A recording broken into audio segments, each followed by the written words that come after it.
Hello student, তোমরা যারা ক্যালকাটা ইউনিভার্সিটির আন্ডারে সেকেন্ড সেমিস্টারের ছাত্রছাত্রী আছো, এখন তোমাদের ইএনভিএস অর্থাৎ পরিবেশবিদ্যা সাবজেক্টের ক্লাস আছে।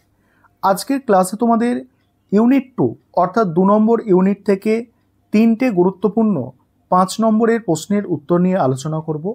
প্রথম প্রশ্ন যেটা আছে, দেখো প্রথম প্রশ্ন আছে পরিবেশ সংক্রান্ত নীতি কাকে বলে। মোস্ট ইম্পর্টেন্ট প্রশ্ন, সেখানে স্টার দিয়ে চিহ্নিত করা হয়েছে। দেখো, নীতি বলতে বোঝায় কোনো কর্তৃপক্ষ কর্তৃক কোনো বিষয় সম্পর্কে নিয়ম নির্ধারণ করা। পরিবেশ হলো পৃথিবীর সমস্ত জীবের সুস্থভাবে বেঁচে থাকার ভিত্তি। সুতরাং পরিবেশের পরিচ্ছন্নতা বজায় রাখা খুবই জরুরি। এই কারণে সারা পৃথিবীতে পরিবেশ সম্পর্কে একটি পরিষ্কার নীতি থাকা উচিত। এই কারণে স্টকহোম, তারপরে ভিয়েনা এবং রিও ডি জেনিরোতে অনুষ্ঠিত আন্তর্জাতিক সম্মেলনে পরিবেশ সংক্রান্ত বিভিন্ন নীতি গ্রহণ করা হয়েছে। ভারতের জাতীয় স্তরে এবং রাজ্য স্তরে কিছু নীতি গ্রহণ করা হয়েছে যাতে দেশ দূষণমুক্ত হয়। জাতীয় স্তরে এবং রাজ্য স্তরে গৃহীত নীতিগুলি নিম্নরূপ। সেখানে কি হচ্ছে, 1 নম্বর হচ্ছে পরিবেশ নীতির পরিকল্পনা করা, 2 নম্বর জাতীয় স্বার্থ রক্ষা করা এবং উন্নয়ন করার জন্য নীতি গঠন করা, 3 নম্বর জাতীয় এবং রাজ্য স্তরে পরিবেশ সংরক্ষণের যে কৌশল গৃহীত হয়েছে তার কাঠামো তৈরি করা, 4 নম্বর পরিবেশ সংরক্ষণ করার জন্য জনমত গঠন করা, কর্মী দল গড়ে তোলা, 5 নম্বর পরিবেশকে যুক্তিসঙ্গত উপায়ে ব্যবহার করা এবং সম্পদকে কাম্য উপায়ে ব্যবহার করা। এবার পরের প্রশ্ন কি আছে, দেখো পরিবেশ আইনের উদ্দেশ্য কি, এই প্রশ্নটা আলোচনা করব এবং এরপরে আরও একটা মোস্ট ইম্পর্টেন্ট প্রশ্নের উত্তর নিয়ে আলোচনা করব। তার আগে যে বিষয়টা বলার আছে, তোমাদের জন্য অনলাইন কোচিং ক্লাস অলরেডি শুরু হয়ে গেছে। অনেক ছাত্রছাত্রী অ্যাডমিশন নিয়েছে। তোমরা যারা অ্যাডমিশন নিতে ইচ্ছুক আছো, নিচে যে নম্বরটা দেখতে পাচ্ছ এই নম্বরে যোগাযোগ করে অ্যাডমিশন নিতে পারো। দেখো তারপরে কি বলা হচ্ছে, দেখো পরিবেশ আইনের উদ্দেশ্য কি। পরিবেশ আইনের উদ্দেশ্যগুলি হলো, সেখানে উদ্দেশ্যগুলি দেখো, 1 নম্বর হচ্ছে প্রত্যেক নাগরিককে স্বাস্থ্যকর ও দূষণমুক্ত পরিবেশে বসবাস করার অধিকার দেওয়া। প্রতিটি মানুষ যেন বিশুদ্ধ পানীয় জল পায় তার জন্য 1974 সালে জল দূষণ নিয়ন্ত্রণ আইন প্রণয়ন করা হয়েছে। 1981 সালে বায়ু দূষণ নিয়ন্ত্রণ আইন প্রণয়ন করা হয়েছে যাতে প্রতিটি মানুষ নির্মল পরিবেশে বসবাস করতে পারে।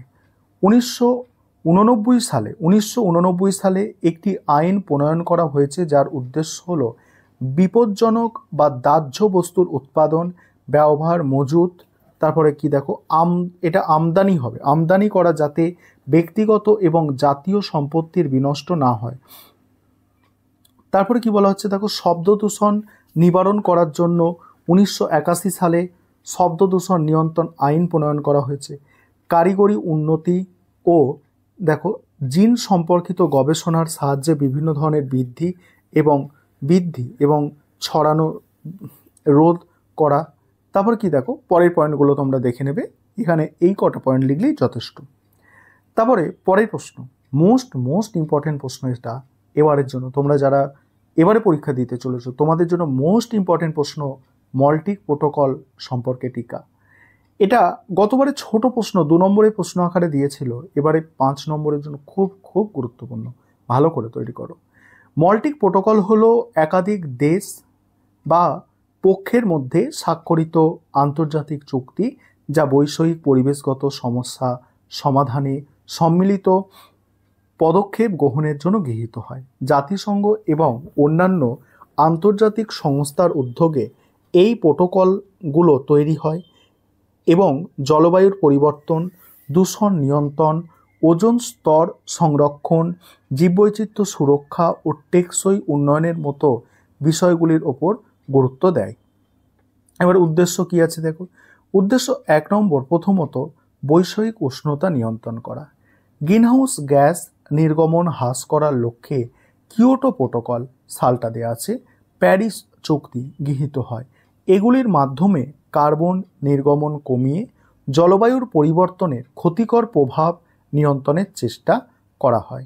দ্বিতীয়ত ওজোন স্তরের সুরক্ষা। ওজোন স্তর হ্রাসকারী গ্যাসের ব্যবহার নিষিদ্ধ করে দেখো মল্টিক প্রোটোকল বা মাল্টিয়াল প্রোটোকল গৃহীত হয়। আর এটা মল্টিক নয়, মাল্টিয়াল প্রোটোকল গৃহীত হয়। এটি ক্লোরোফ্লোরো কার্বন ও অন্যান্য ক্ষতিকারক রাসায়নিকের ব্যবহার নিষিদ্ধ করে, যা ওজোন স্তরের পুনরুদ্ধারে সহায়তা করেছে। তৃতীয়ত, বিপজ্জনক বর্জ্য ও রাসায়নিক নিয়ন্ত্রণ।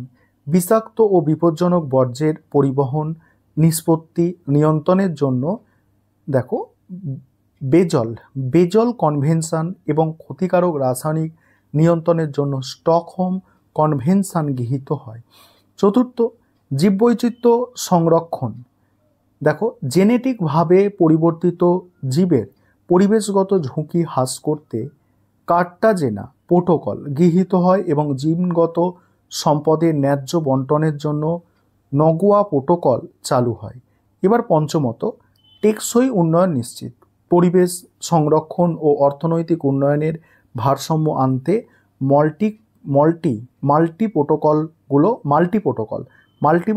মাল্টি প্রোটোকলগুলো কাজ করে, যাতে ভবিষ্যৎ প্রজন্মের জন্য সুস্থ ও ব্যবহারযোগ্য পরিবেশ নিশ্চিত করা যায়। এবার উপসংহার আছে। উপসংহারে দেখো মাল্টি প্রোটোকলগুলো মূল লক্ষ্য হচ্ছিল আন্তর্জাতিক সহযোগিতার মাধ্যমে পরিবেশগত সমস্যার সমাধান করা। এগুলি কার্যকর বাস্তবায়ন জলবায়ুর পরিবর্তন মোকাবিলা, দূষণ হ্রাস এবং টেকসই উন্নয়ন নিশ্চিত করতে গুরুত্বপূর্ণ ভূমিকা পালন করে। এই ছিল তোমাদের আজকে গুরুত্বপূর্ণ 3টি প্রশ্নের উত্তর।